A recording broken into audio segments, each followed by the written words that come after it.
អតិភិបរបស់រាជរដ្ឋាភិបាលក្នុងការដោះស្រាយបញ្ហាធំទាំង3នេះគឺប្រទេសជាតិនិងប្រជាជនទឹកដីឯករាជ្យភាពជាតិនិងជីវភាពរស់នៅអាយុជីវិតប្រជាជនគឺជាគោលធំណាស់នៅក្នុងការដោះស្រាយទាំងអស់នេះបាទនេះគឺជាគោលការដោះស្រាយចំនួនហេតុអីបានជាយើងត្រូវទៅចរចាជាជាងវាយគ្នាមិនចេះចប់វាយគ្នាដោយរុស្ស៊ីអ៊ុយក្រែនវាយគ្នា3-4 ឆ្នាំស្លាប់រាប់លានហើយតែត្រូវសំទោសអាយដាមនៅនេះមិនតែនេះជាទស្សនវិជ្ជាជាក់ស្ដែងនៅក្នុងជំរឿការដោះស្រាយវាយគ្នានៅកន្លែងផ្សេងទៀតនៅមជ្ឈមបូព៌ាចង់មិនឈប់នៅតែដោះស្រាយដោយចរចាដដែលអញ្ចឹងសម្រាប់យើងបើមានជំរឿទៅដោះស្រាយដោយសន្តិវិធីការពារទឹកដីត្រូវតែការពារតែត្រូវដោះស្រាយដោយវិធីអត់ធ្មត់បន្តិចប្រើច្បាប់អន្តរជាតិឲ្យអស់លទ្ធភាពការចរចានៅបន្តទៅមុខកន្លែងណាទ្វេភាគីយើងចរចាទ្វេភាគីនៅព្រំដែនទឹកព្រំដែនគោកកន្លែងណាដែលទ្វេភាគីបិទទ្វារនៅពេលដែលថៃគាត់លុបកិច្ចព្រមព្រៀង MOU 2000នេះយើងទៅអន្តរជាតិតុលាការអន្តរជាតិបាទ UN clause គឺជាតុលាការនៅក្រោមឆ័ត្ររបស់ UN ដែលខ្ញុំថាដែលយើងចរចារឿងតុលាការឬអីទេ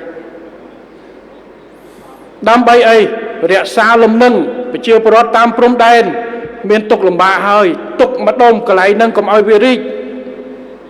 ប្រជាពលរដ្ឋដែលជនភៀសសិទ្ធដែលបានហើយជួយកសាងលំនៅឋានរបស់គាត់ហើយឲ្យគាត់មានពេលដកដង្ហើមមកវិធីដោះបញ្ចប់ទៅឲ្យវាមានថេរភាពព្រោះវាយគ្នាវាអត់ចេះចប់ទេ30 ឆ្នាំក៏មិនទាន់ចប់ដែរព្រោះវាយទៅវាយមកវាយទៅវាយមកនេះមិនមែនថាយើងបោះបង់ការទាមទារទឹកដីរបស់យើងស្របច្បាប់របស់យើងនោះទេ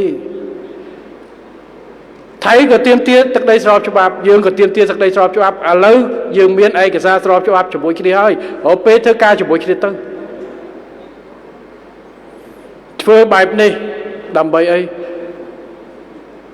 កុំឲ្យប្រជាជនឡើងវិចប្រវិច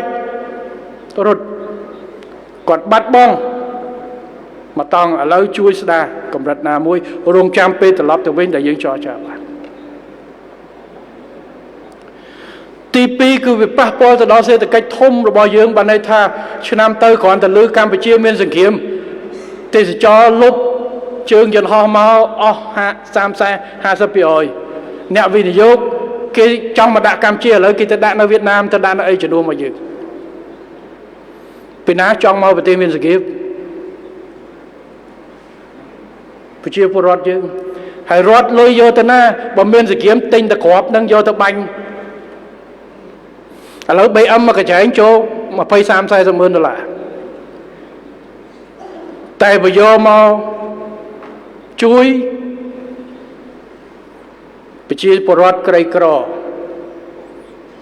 ជួយបង់ថ្លៃបដោះបដាល1.5 លាននេះ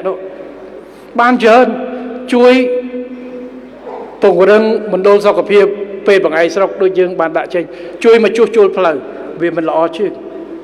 ហើយបាញ់ហើយគឺអង្គុយ10-20 ឆ្នាំរើសអាគ្រាប់ដែលនៅសេសសល់គ្រាប់ផ្ទុះអាគ្រាប់ចកោម